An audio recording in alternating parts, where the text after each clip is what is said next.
africaine se définit autour de ce qu'on appelle techniquement la palabre, c'est-à-dire tous les problèmes de la communauté se discutent par tous les membres de la communauté autour du chef.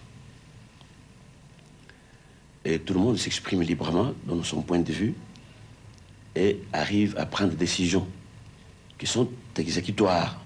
À un moment donné, les jeux ont un peu été faussés avec l'évolution de la vie politique chez nous.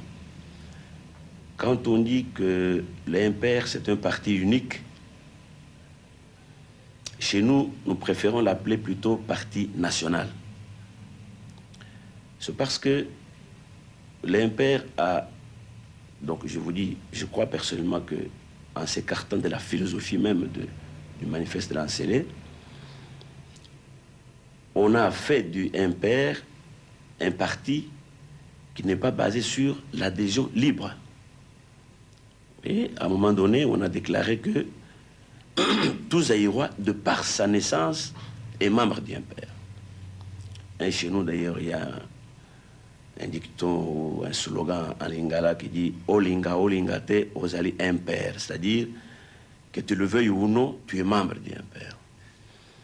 Or, dès que tout le pays, obligatoirement, tous les citoyens sont membres du IMPR, or, comme dans un parti, il y a ce qu'on appelle le règlement intérieur qui entraîne la discipline du parti.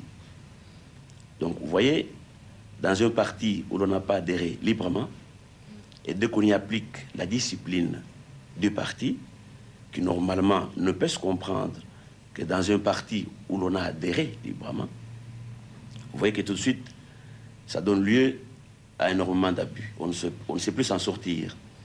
Et c'est là que j'ai dit que c'est là qu'on viole un peu les dispositions ou les options fondamentales du manifeste de l'Ancélé, qui, lui, a laissé l'ouverture même à l'existence